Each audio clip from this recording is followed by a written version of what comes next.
Hello friends, स्वागत है आप सभी का आपके अपने YouTube channel clear exam with HS में। तो जो भी कैंडिडेट टीचर वैकेंसी के लिए तैयारी कर रहे हैं उनके लिए बिहार सरकार ने एक बार फिर से बहुत ही सुनहरा मौका लेकर आया है। बीपीएससी टीआरई 3.0 के अंतर्गत जिसमें 65,000 पदों के सापेक्ष भर्ती निकाली हुई है, जिसमें कक्षा फर्स्ट से कक्षा 12 तक के सभी क्लासेज में टीचर की भर्ती होनी है। तो आज उसी के नोटिफिकेशन पर डिटेल डिस्कशन किया जाएगा। सारे इंपॉर्टेंट डेट्स, क्या एलिजिबिलिटी है, कितना फ़ी पे करना है, क्या एज क्राइटेरिया है, और उसके साथ और भी बहुत सारे महत्वपूर्ण बिंदुओं पर डिस्कशन किया जाएगा। साथ ही साथ पूरा सिलेबस डिस्कस किया जाएगा कि सिलेबस को दिए हुए समय में कैसे पूरा कवर करना है और कैसे इस बार आपको सिलेक्शन ले ही लेना है। तो जिन लोगों ने अभी तक चैनल को सब्सक्राइब नहीं किया, सब्सक्राइब कर लीजिए। साथ ही साथ लाइक शेयर कमेंट करते रहिए। तो आइए शुरू करते हैं कि क्या क्या इंपॉर्टेंट डेट्स है और कैसे कैसे आपको फॉर्म भरना है।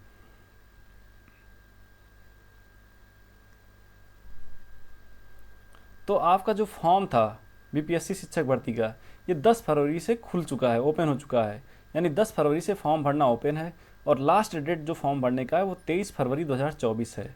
और फी पे करने का जो लास्ट डेट है वो 23 फरवरी है। इसको 2 कर लीजिएगा, 23 फरवरी 2024 है लास्ट डेट फी पे करने का। और आप रजिस्ट्रेशन और फी पेमेंट दोनों कर सकते हैं लेट फी के साथ 25 फरवरी 2024 तक। तो एक बार फिर से बता दूं, एप्लीकेशन स्टार्ट हो गया है। फॉर्म जिसको भरना है वो 10 फरवरी से भर रहा है और 23 फरवरी 2024 इसका लास्ट डेट है। और फी पेमेंट का भी लास्ट डेट 23 फरवरी 2024 है।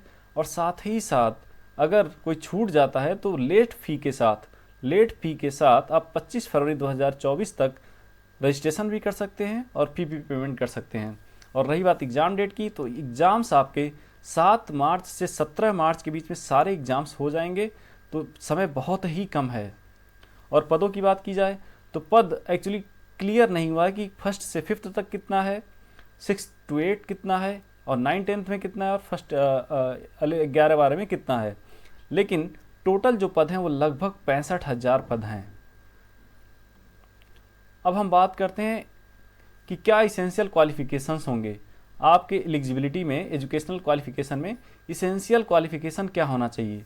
तो इसेंशियल क्वालिफिकेशन फर्स्ट टू 5 के लिए आपका बीए 50% अथवा 45% as per category, plus DElEd होना चाहिए आपका 50% अथवा बीएलएड होना चाहिए, और ये 4 ईयर वाला होना चाहिए। रिलैक्सेशन होगा जो आपका एज पर कैटेगरी होगा।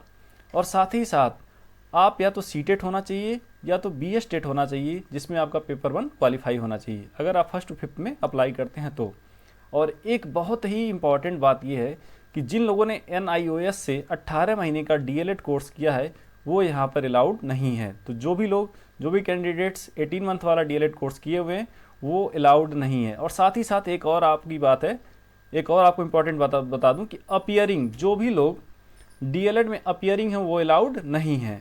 तो एक तो 18 महीने वाला जो डीएलएड कोर्स किए वो अलाउ नहीं है, और जो लोग डीएलएड कर रहे हैं अभी फाइनल ईयर में है, अपीयरिंग है, वो भी यहाँ पर अलाउड नहीं है। अब हम बात करते हैं 6 to 8 के लिए। तो अगर मैं देखिए आपको एकदम टू द पॉइंट मतलब वैसे बता रहा हूँ, मोटी मोटा बता रहा हूँ। अभी मैं डिटेल बताऊँगा, जो नोटिफिकेशन है बिहार सरकार का वो भी एक बार आपके सामने पढ़ दूँगा। तो अगर हम 6 to 8 की बात करें तो 6 to 8 में आपका बीए या एमए दोनों में से कोई किसी में भी बीए अथवा एमए में 50% होना चाहिए अथवा 45% एज पर कैटेगरी। देखिए कैटेगरी वो सिर्फ बिहार सरकार जो है बिहार प्रदेश के लोगों के लिए मानती है। बिहार प्रदेश से जो लोग बाहर होते हैं ना उनको सामान्य ही मानती है। तो जो लोग बिहार में हैं वो कैटेगरी के बारे में सोचेंगे, और जो लोग बिहार से बाहर हैं और वो फॉर्म भर रहे हैं तो वो कैटेगरी के बारे में नहीं सोचेंगे, उनको सामान्य में ही अप्लाई करना है। तो बीए अथवा एमए 50% मार्क के साथ अथवा 45% एज पर कैटेगरी, और बीएड होना चाहिए आपका 50% में अथवा बीएलएड होना चाहिए 4 ईयर वाला, ठीक है। तो यहाँ पर डीएलएड नहीं अलाउड है, 6 to 8 में डीएलएड नहीं अलाउड है। एकदम दिमाग में बिठा लीजिए कि DElEd not allowed in 6 to 8 class. तो डीएलएड जो है अलाउड नहीं है 6 to 8 में, ठीक है। और इसके अलावा इस बार 6 to 8 में बीएससी बायोटेक्नोलॉजी भी भर सकता है, ठीक है, या फिर बीएससी इलेक्ट्रॉनिक्स भी भर सकता है। बीएससी बायोटेक्नोलॉजी और बीएससी इलेक्ट्रॉनिक्स भी 6 to 8 में अप्लाई कर सकते हैं।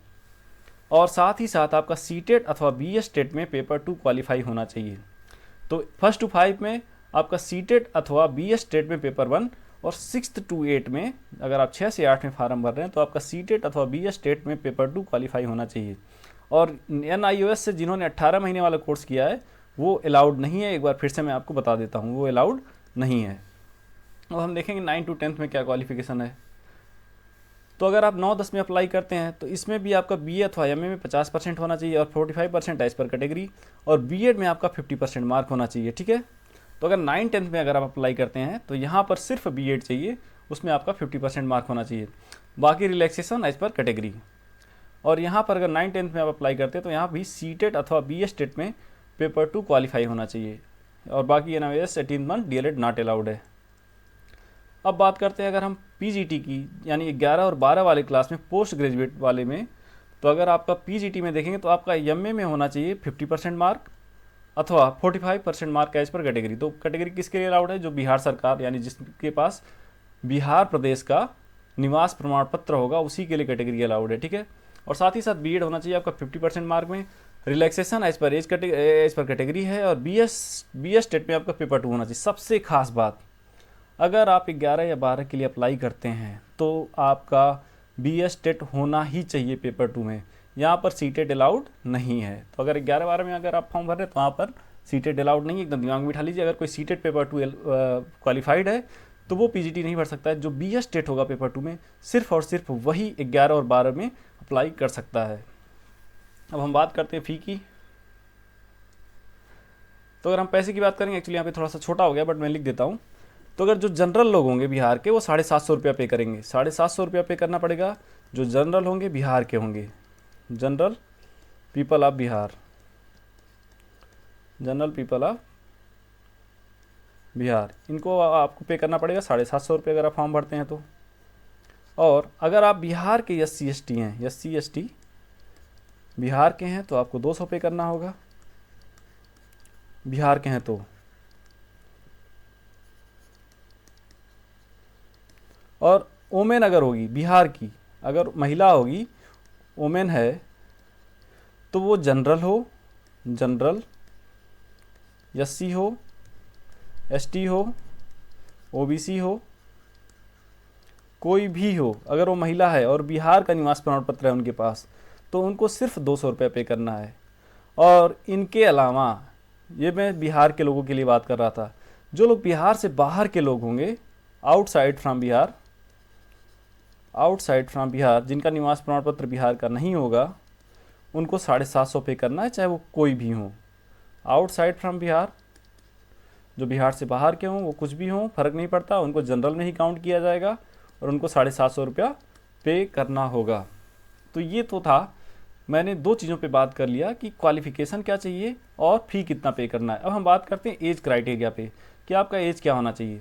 देखिए, अगर मैं पेज 1 से आपको दिखाऊं जो बिहार सरकार ने नोटिफिकेशन दिया है, तो यहाँ पर स्पष्ट लिखा हुआ है कि कक्षा, यहाँ पर स्पष्ट लिखा हुआ है, थोड़ा सा पेन सेलेक्ट कर लूँ, यहाँ पे स्पष्ट लिखा हुआ है कि प्राथमिक 1 से 5 अथवा 6 से 8 अथवा 9 से 10, ये देखिए क्लास लिखा हुआ है, अथवा 9 से 10 अथवा 11-12 के विद्यालय अध्यापक के पद विषयवार रिक्त जिलावार, मतलब अभी उनके जो डिस्ट्रिक्ट हैं वहाँ डिस्ट्रिक्ट से रोस्टर समेकित रूप से प्रशासनिक विभाग द्वारा उपलब्ध कराए जाने के बाद, मतलब अभी उनको उपलब्ध नहीं हुआ है कि 1 से 5 में कितनी वैकेंसी है, 6 से 8 में कितनी वैकेंसी है, 9 से 10 में कितनी वैकेंसी है, 11 से 12 कितनी वैकेंसी है, ये वैकेंसी उनको अभी क्लियर नहीं है। तो वो बता रहे हैं कि अगर जब डिस्ट्रिक्ट वाइज आयोग को मिलेगा, फिर आयोग क्या करेगी, वेबसाइट पे अपलोड करेगी, फिर आपको इसका डिटेल मिलेगा कि 1st to 5th में कितना है, 9 to 10th में कितना है, 6 to 8 में कितना है और 11-12 में कितना है।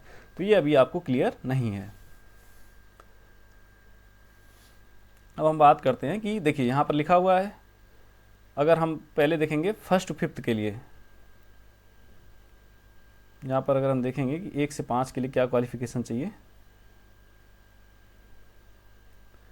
तो देखिए अगर हम 1st to 5th में देखेंगे, यहाँ पर क्लियर लिखा हुआ है, अगर कक्षा 1 से 5 देखेंगे तो या तो CTET का पेपर 1 क्वालिफाई हो या तो BTET का पेपर 1 हो, दोनों में से कोई भी चलेगा 1 से 5 के लिए। अगर हम फिर 6 से 8 देखेंगे तो 6 से 8 में CTET का पेपर 2 या BTET का पेपर 2, तो 6 से 8 में भी CTET अलाउड है, ठीक है, मतलब 1st to 5th में फिर CTET अलाउड है और 6 to 8 में CTET अलाउड है। लेकिन अगर आप 9 से 10 का भर रहे हैं, तो अगर आपको 9 से 10 में भरना है या फिर 6 से 10 में भरना है, तो मतलब जो CTET है वो सिर्फ 1 से 8 तक अलाउड है। अगर मैं सीधे सीधे आपको बताऊं, अगर आप 1 से 5 में भरेंगे तो CTET पेपर 1 जो आउटसाइड बिहार है उनके लिए बता रहा हूँ, और जिन्होंने बीटेट या स्टेट नहीं दिया है। तो सीटेट 1 से 5 में अलाउड है, और सीटेट का पेपर 1 अगर पास है तो आप 1 से 5 में भर सकते हैं।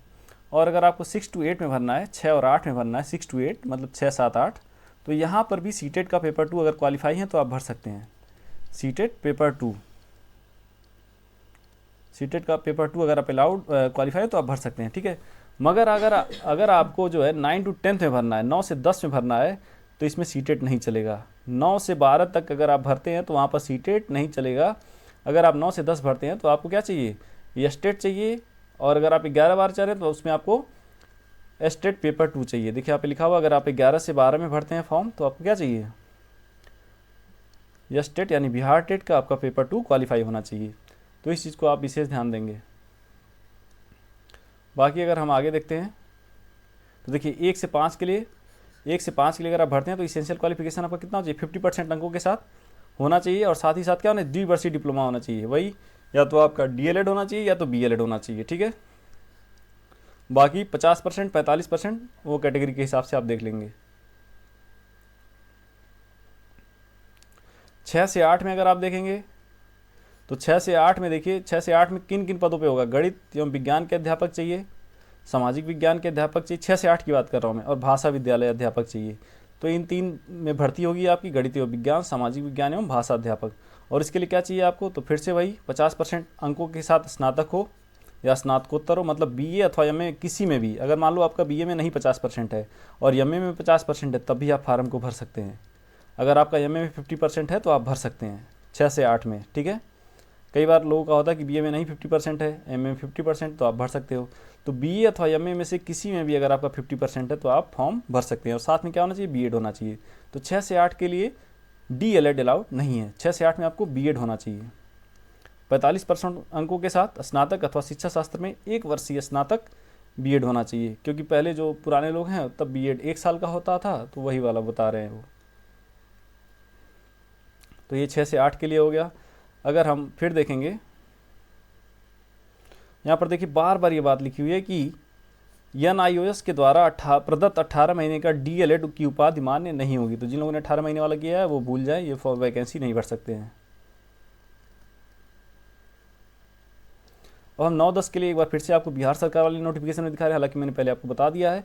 तो यहाँ पर भी क्या चाहिए आपको, 50% अंकों सहित क्या चाहिए, या तो स्नातक या तो स्नातकोत्तर। अगर 9 अथवा 10 की वैकेंसी में आप फार्म भरते हैं तो बीए अथवा एमए में से किसी एक में आपका 50% होना चाहिए, और साथ में आपका बीएड होना चाहिए, साथ में आपका बीएड होना चाहिए।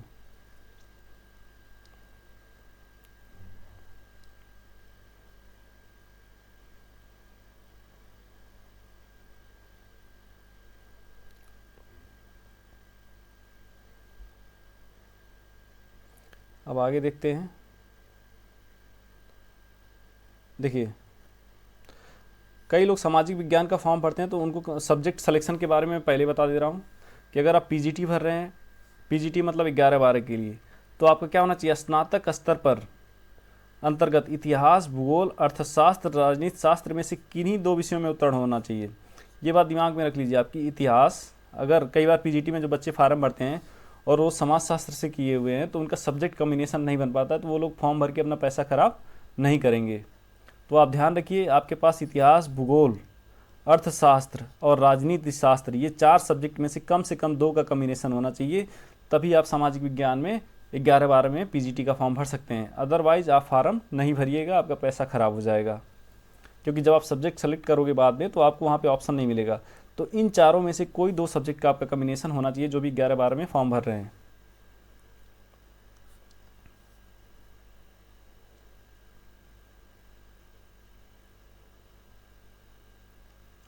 अब आपको दिखाएंगे कि 11 से 12 में किन किन सब्जेक्ट में भर्ती हो रही है। तो 11-12 में आप देखिए यहाँ पर फिजिक्स में भर्ती हो रही है, ठीक है। अब इसमें फिजिक्स में अगर आप फॉर्म भर रहे हैं तो आप क्या क्या सब्जेक्ट वाले फार्म भर सकते हैं फिजिक्स में। देखिए फिजिक्स से आपका होना चाहिए, ग्रेजुएट लेवल की बात कर रहा है, मतलब कि आपका ग्रेजुएट लेवल बीएससी में क्या होना चाहिए, तो बीएससी में आपका या तो फिजिक्स होना चाहिए, या तो आपका इलेक्ट्रॉनिक्स अगर कोई बीटेक वगैरह है तो भी भर सकता है, अप्लाइड फिजिक्स है वो भी भर सकता है, न्यूक्लियर फिजिक्स है तो वो भी भर सकता है। तो आपका ग्रेजुएशन में इनमें से कुछ होना चाहिए अगर आप फिजिक्स को भर रहे हैं तो।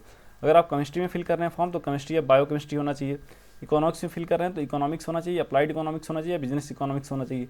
कॉमर्स में अगर अप्लाई कर रहे हैं तो मास्टर डिग्री इन कॉमर्स, ठीक है। However degree of holder of MCom in applied या business economics shall not be eligible. ठीक है, ये दिमाग में आप रख लीजिए कि अगर कोई सोचता है कि holder of degree of MCom in applied business में अगर किसी ने एम.कॉम किया है तो वो नहीं अलाउड है। अगर किसी ने M.Com in applied business slash अथवा बिजनेस इकोनॉमिक्स में किया तो शैल नॉट बी एलिजिबल।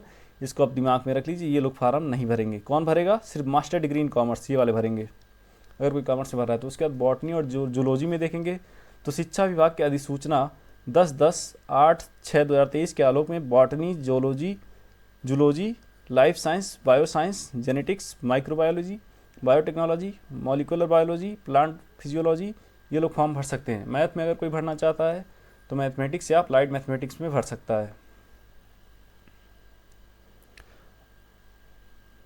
और देखिए साथ ही साथ ये जो जन कल्याण वाला है, शिक्षा विभाग एवं अनुसूचित जाति एवं अनुसूचित जनजाति जन कल्याण विभाग में कक्षा 11-12 में अनुसूचित जाति एवं अनुसूचित जनजाति कल्याण विभाग हेतु 6 से 10 तक कंप्यूटर विज्ञान यानी कि कंप्यूटर साइंस के विद्यालय अध्यापकों के लिए शैक्षणिक योग्यता। मतलब यहाँ पर देखिए बीटेक वालों के लिए भी बहुत ही सुनहरा मौका है। जो लोग कंप्यूटर साइंस में बीटेक हैं वो यहाँ पर फार्म भर सकते हैं।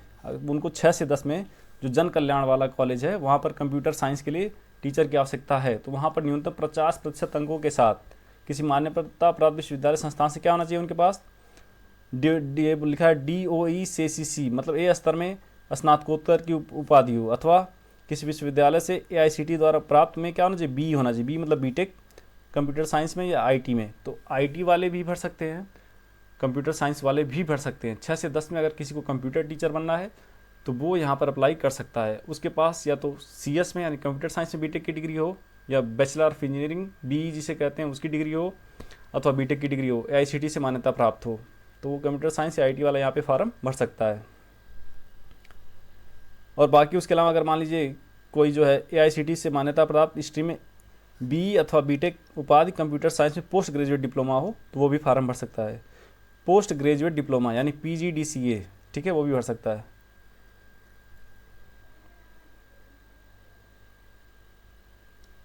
देखिए इसके अलावा और कौन भर सकता है? तो कंप्यूटर साइंस में किसी ने स्नातक किया हो या फिर BCA किया हो, BCA bachelor of computer application, वो भी यहाँ पर फार्म भर सकता है। बैचलर ऑफ कंप्यूटर एप्लीकेशन या समकक्ष वाला भी यहाँ पर 6 से 10 में कंप्यूटर साइंस के लिए अप्लाई कर सकता है। किसी मान्यता प्राप्त विश्वविद्यालय में पोस्ट ग्रेजुएट डिप्लोमा या किसी विषय में स्नातकोत्तर की उपाधि वाला भी भर सकता है।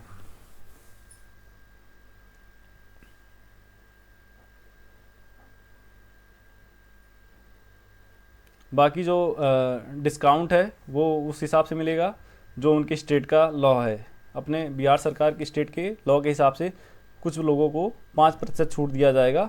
वो किनको दिया जाएगा? जो पिछड़ा वर्ग है या दिव्यांग है या अभ्यर्थी है, लेकिन वो बिहार के होंगे तभी मिलेगा।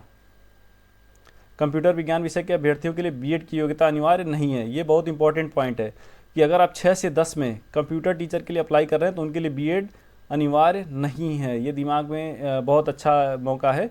जो लोग बीटेक किए हैं कंप्यूटर साइंस या IT से, वो यह फार्म भर सकते हैं। तो बीटेक वालों को बता दीजिएगा, आपके जो भी दोस्त हो उनको शेयर करिएगा। उनके लिए बहुत ही सुनहरा मौका है कि कंप्यूटर साइंस से अगर वो बीटेक हैं तो उनको बीएड नहीं होना चाहिए और वो यहाँ पर फार्म भर के टीचर बन सकते हैं 6 से 10 में। बाकी संगीत के लिए जो योग्यता चाहिए वो उस हिसाब से है। 50% अंकों के साथ किसी मान्यता प्राप्त विश्वविद्यालय अथवा बोर्ड से संगीत शिक्षा में स्नातकोत्तर हो। क्या हो? स्नातकोत्तर यानी MA की उपाधि प्राप्त हो और समकक्ष अर्हता हो। मान्यता प्राप्त संबंध में किसी प्रकार का विवाद उत्पन्न होने पर प्रशासकीय विभाग का निर्णय अंतिम मान्य होगा। मतलब बिहार सरकार जो चाहेगी वही करेगी। वाणिज्य में भी वाणिज्य संकाय विषय में विद्यालय अध्यापक के पद पर नियुक्ति हो रही है, जिसमें बिजनेस स्टडी वाला होना चाहिए। वाणिज्य मतलब बिजनेस, तो बिजनेस स्टडी में क्या होना चाहिए? EPS मतलब उद्यमिता, अकाउंटेंसी, लेखा शास्त्र, बिजनेस स्टडी, इन सब में होना चाहिए आपका। बिजनेस स्टडी में नियुक्त किया जाएगा। इस हेतु वाणिज्य यानी कि कॉमर्स में शिक्षक पात्रता परीक्षा उत्तीर्ण अभ्यर्थी उक्त विषय में किसी एक विषय में नियुक्ति हेतु आवेदन कर सकता है। EPS मतलब उद्यमिता, अकाउंटेंसी अथवा बिजनेस स्टडी में शिक्षक पात्रता परीक्षा उत्तीर्ण अभ्यर्थी संबंधित विषय में नियुक्ति हेतु आवेदन कर सकेंगे। अब आइए सारे इंपॉर्टेंट पॉइंट्स लगभग हुए। अब एज पे एक बार देख लेते हैं कि किसकी उम्र कितनी होनी चाहिए। तो अगर कोई 1 से 5 में अप्लाई कर रहा है, अगर आप क्लास 1 to 5 अप्लाई कर रहे हैं तो आपकी जो एज का जो कट ऑफ होगा ना 1/8/2023 तक होगा, ठीक है। अगर कोई 1/8/2023 तक 18 साल का हो गया तो यहाँ पर फार्म भर सकता है। मिनिमम आयु 1/8/2023 तक 18 साल, लेकिन 18 साल किसके लिए? 1 से 5 वालों के लिए, ठीक है। 1 से 5 वालों के लिए जो न्यूनतम आयु होगी वो 18 वर्ष की होगी, ठीक है। और बाकी 9, 10, 11, 12 के लिए, इन सब के लिए जो न्यूनतम आयु होगी वो 1/8/2023 तक 21 वर्ष होगी, ठीक है। अगर आप क्लास 6 to 10 या फिर 11, 12 में अप्लाई कर रहे हैं तो आपका मिनिमम जो एज होगा 1/8/2023 तक 21 वर्ष होना चाहिए। और अगर आप 1 से 5 में अप्लाई कर रहे हैं, प्राइमरी में अप्लाई कर रहे हैं, तब आपका एज 1/8/2023 तक 18 साल अलाउड है। और मैक्सिमम आयु की बात करेंगे तो मैक्सिमम आयु अनारक्षित पुरुष के लिए जो कि जनरल हैं उनके लिए 37 वर्ष है। तो जो भी बिहार सरकार से बाहर है वो जनरल ही काउंट होगा, वो आप खुद को ओबीसी मत मानिएगा। तो जो भी बिहार प्रदेश से बाहर के लोग हैं और वो अप्लाई कर रहे हैं तो उनके लिए जो मैक्सिमम एज है वो 37 ईयर है। और जो बिहार सरकार के अंतर्गत हैं, पिछड़ा वर्ग है या अन्य पिछड़ा वर्ग है, उसके लिए जो आयु है वो 40 वर्ष है। और जनरल में जो महिलाएं हैं, महिलाओं के लिए 40 वर्ष है।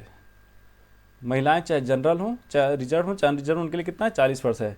लेकिन अगर अनुसूचित और जनजाति की महिलाएं हैं तो 42 वर्ष है। अगर महिला जनरल है तो 40 वर्ष, और अगर महिला SC ST है तो 42 वर्ष उसके लिए अलाउड है। और बाधर्त सेवानिवृत्ति की आयु 60 वर्ष है, चाहे कोई भी हो, सबके लिए जो सेवानिवृत्ति रिटायरमेंट किए जाए वो 60 ईयर है। अब आइए बात करते हैं सिलेबस पर। तो सिलेबस देखेंगे हम 1 से 5 के लिए। अगर हम कक्षा 1 से 5 के सिलेबस की बात करें तो ये जो पेपर होगा, एग्जाम होगा, 2 भाग में होगा, भाग 1 और भाग 2। भाग 1 में क्या आएगा? भाग 1 में आएगा भाषा अर्हता। इसमें अंग्रेजी एवं हिंदी / उर्दू। अंग्रेजी तो मस्ट है, अंग्रेजी दोनों में होगा, लेकिन हिंदी, उर्दू और बांग्ला में से कोई एक भाषा आपको सेलेक्ट करना है जो आपके पेपर 1 में आएगा। तो अंग्रेजी तो आएगा ही आएगा, चाहे कोई भी हो। और उसके अलावा हिंदी, उर्दू और बांग्ला भाषा में से कोई एक व्यवहारिक ज्ञान के लिए आपको सेलेक्ट करना होगा, और जिसमें पासिंग मार्क कम से कम 30% होगा। अगर आपका 30% से कम होगा तो आप क्या होंगे? आउट ऑफ एग्जाम होंगे। तो इसमें अर्हतांक मतलब मिनिमम मार्क आपको कितना लाना है? तो 30% आपको लाना ही लाना है पेपर 1 में। और अगर पेपर 2 की बात करें तो सामान्य अध्ययन के अंतर्गत प्राथमिक गणित यानी कि एलिमेंट्री मैथमेटिक्स, जो कि क्लास 10 तक का जो जनरल मैथ होता है वो यहाँ पर आएगा, एलिमेंट्री मैथमेटिक्स आएगा। और एलिमेंट्री मैथमेटिक्स मैं आपको पूरा कवर कराऊंगा, आप निश्चिंत रहिए। और हमारे चैनल पे बहुत सारे लेक्चर्स पड़े भी हैं मैथमेटिक्स के, एलिमेंट्री मैथमेटिक्स के। उसमें क्या आता है? वही नंबर सिस्टम आएगा, रेशियो प्रोपोर्शन आएगा, परसेंटेज आएगा, सिंप्लीफिकेशन आएगा। इस प्रकार के जो भी टॉपिक्स हैं वो एलिमेंट्री मैथमेटिक्स में आते हैं, आप वहाँ से जाकर उनको कवर कर सकते हैं। और बाकी मैं कुछ स्पेशल लेक्चर्स लेकर भी आऊँगा आपके लिए, जो कि बहुत ही इंपॉर्टेंट होगी। साथ ही साथ मानसिक क्षमता परीक्षण, सामान्य जागरूकता में बहुत सारे लेक्चर्स चैनल पे पढ़े हुए हैं। बाकी जो मैम हैं वो लेकर आएंगी, बहुत अच्छा लेक्चर लेके आएंगी। और मैम का जो है अभी इस बार भी UGC नेट निकल गया, तो मैम ने 2 बार नेट निकाला हुआ है, बहुत अच्छा लेक्चर्स लेके आती हैं, आप उसको ज़रूर देखिए। साथ ही साथ सामान्य विज्ञान, और मैम ने CTET, टेट, सुपर टेट सारे एग्जाम्स निकाले हुए हैं, तो इससे उनको बहुत अच्छा आइडिया है कि कहाँ से क्वेश्चन आते हैं, कैसे फ्रेम होते हैं। आप वो लेक्चर्स को बिल्कुल मिस मत करिएगा, एकदम देखिए, बहुत सीरियसली देखिए, डेफिनेटली आप एग्ज़ाम निकाल लेंगे। तो सामान्य विज्ञान है।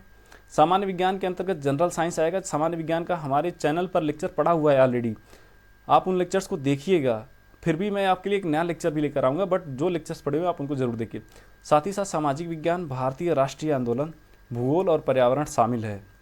उपरोक्त विषय में पत्रों के पाठ्यक्रम SCERT या NCERT से संबंधित होंगे, लेकिन इसका स्तर उम्मीदवार हेतु निर्धारित न्यूनतम अर्हता में आलोक में होगा।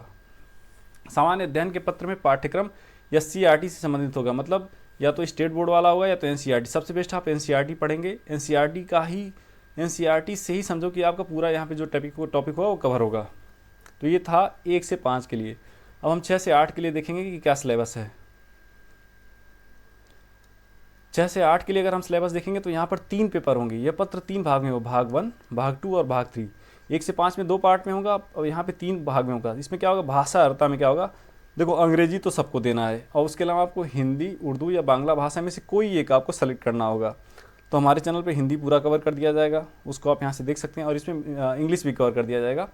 इस भाग में अर्हतांक में कम से कम 30% अंक अनिवार्य होगा।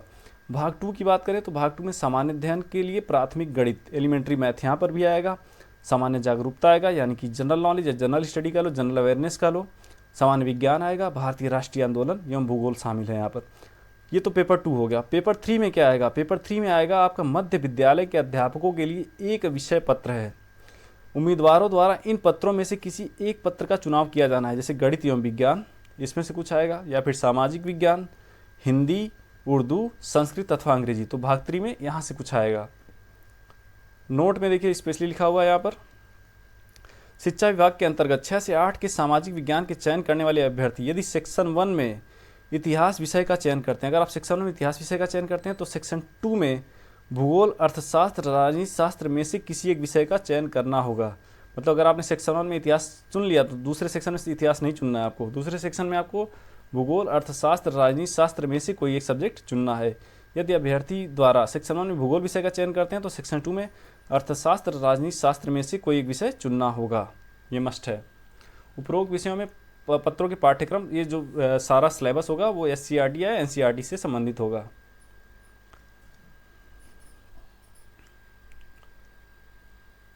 अब अगर हम देखते हैं कि 9 to 10 के लिए क्या सिलेबस है, तो 9 to 10 के लिए एक बार फिर से यहाँ पे 3 पार्ट में एग्जाम होगा, भाग 1, भाग 2, भाग 3।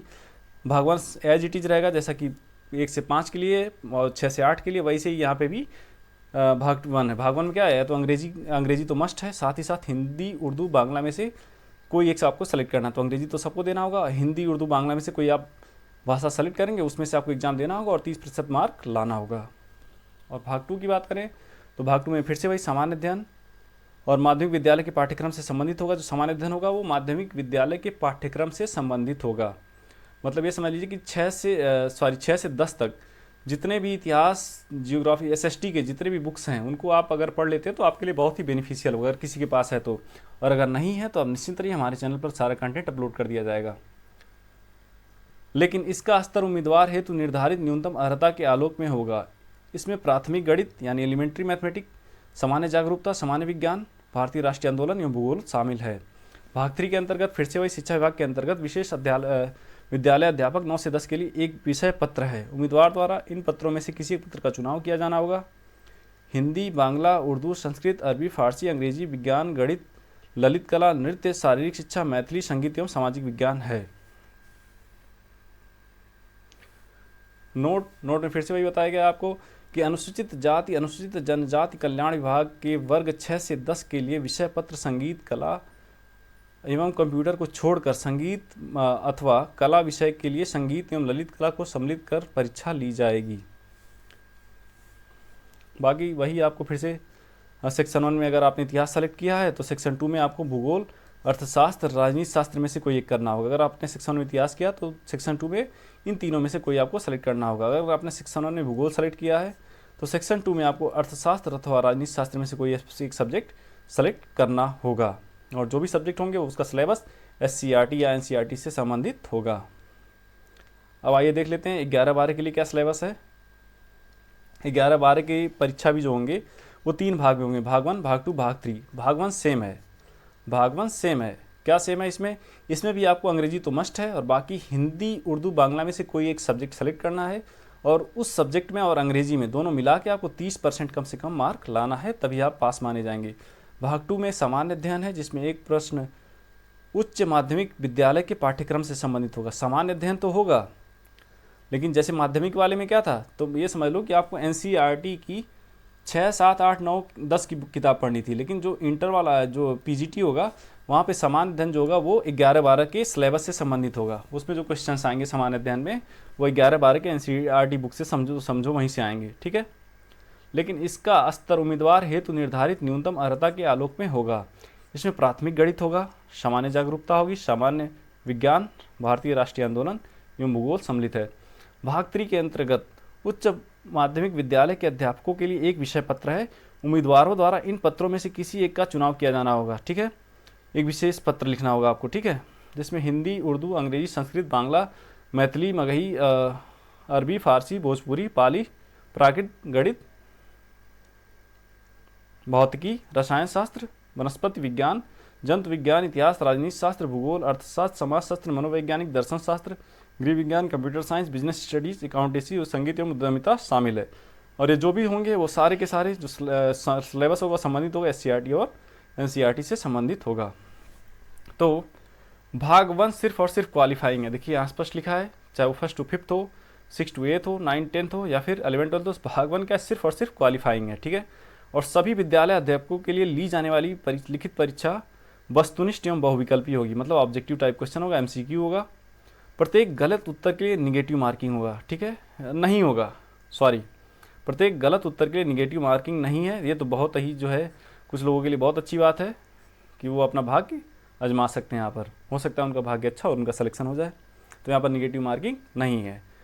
तो ये जितने भी इंपॉर्टेंट पॉइंट्स थे मैंने आपसे डिस्कस कर लिए हैं।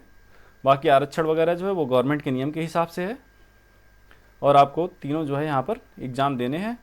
भाग 1 क्वालिफाई है, और भाग 2 और भाग 3 की अगर हम बात करें तो लिखित परीक्षा में जो भाग 2 और भाग 3 में जो आपके मार्क होंगे उसी के आधार पर सफल अभ्यर्थियों की औपबंधिक मेधा सूची तैयार किया जाएगा। मतलब मेरिट लिस्ट जो आपका तैयार होगा, एकदम दिमाग में बिठा लीजिए, वो भाग 2 और भाग 3 के मार्क से बनाया जाएगा। भाग 1 सिर्फ और सिर्फ आपका क्वालिफाइंग है। तो 1 से 5 वाले में क्या है, 1 से 5 वाले में सिर्फ 2 ही भाग हैं, भाग 1 और भाग 2। तो भाग 1 क्वालिफाइंग है और भाग 2 के आधार पर मेरिट लिस्ट बनेगा। लेकिन 6 से 12 तक भाग 2 भी है, भाग 3 भी है। तो 6 से 12 तक में आपका भाग 2 और भाग 3, इन दोनों से जो भी मार्क होंगे उन दोनों को जोड़ के आपकी मेरिट लिस्ट तैयार की जाएगी, ठीक है। लिखित परीक्षा वस्तुनिष्ठ के कुल प्राप्तांक समान होने की स्थिति में, अगर समान हो जाता है तो क्या होगा, तो अगर मान लीजिए भाग 2 और भाग 3 के मार्क जोड़ के 2 बच्चों के मार्क समान हो गए, तो भाग 3 का प्राप्तांक जिसका ज़्यादा होगा उसको चयनित विषय में अंक होने की स्थिति में भाषा अर्हता भाग 1 के विषय के प्राप्तांक के अनुसार मेधाक्रम तैयार होगा, ठीक है। भाषा भाग 1 विषय में प्राप्तांक समान होने की स्थिति में, तो उम्र में समानता होने पर देवनागरी लिपि में वर्णमाला के अनुसार नाम वाले उम्मीदवार को वरीयता दी जाएगी। चलिए ये सब तो बात की बात है, ये जल्दी होता नहीं है, वैसे ही आपके नंबर सफिशिएंट डिफरेंस रखेंगे। और अगर नहीं होते हैं तो सीधी सी बात है, पहले क्या देखेंगे, भाग 3 देखेंगे, फिर भाग 1 देखेंगे। अगर वो वहाँ पे भी नहीं हो पाता है तो फिर जिसकी एज ज़्यादा होगी वो देखेंगे। अगर उम्र भी सेम हो गया तो आप जिसका नाम का अक्षर पहले आएगा उसका सिलेक्शन होगा। अभ्यर्थी में किसी एक ही विषय का चयन कर सकते हैं जिस विषय में उन्हें शिक्षक पात्रता परीक्षा उत्तीर्ण की हो, जिसने शिक्षक पात्रता परीक्षा मतलब CTET अथवा BS टेट उत्तीर्ण किया हो। यदि अभ्यर्थी एक से अधिक विषय में शिक्षक पात्रता परीक्षा उत्तीर्ण हुए हैं तो ऐसी स्थिति में अभ्यर्थी अपनी इच्छा से एक ही विषय का चयन कर सकते हैं, ठीक है। तो सारे इंपॉर्टेंट मैंने पॉइंट्स आपको एक्सप्लेन कर दिया, और इसमें कोई भी इंटरव्यू नहीं है, कोई साक्षात्कार नहीं है। आप परीक्षा निकालिए और डायरेक्ट ऑफर लेटर लीजिए। परीक्षा निकलेगी, मेरिट लिस्ट निकलेगी और डायरेक्ट आपको अपॉइंटमेंट लेटर मिलेगा, ऑफर लेटर मिलेगा, और जाकर सीधे आप ज्वाइन करिए। तो इसी के साथ मैं इस नोटिफिकेशन और सिलेबस डिस्कशन को ख़त्म करता हूं, और आप लोगों को बता देता हूं कि सारे लेक्चर 1 बाय 1 करके सारे टॉपिक, सारा सिलेबस कवर किया जाएगा। तो जिन लोगों ने अभी तक चैनल को सब्सक्राइब नहीं किया, सब्सक्राइब कर लीजिए। साथ ही साथ लाइक शेयर कमेंट करते रहिए, अपने दोस्तों को शेयर करिएगा। Thank you.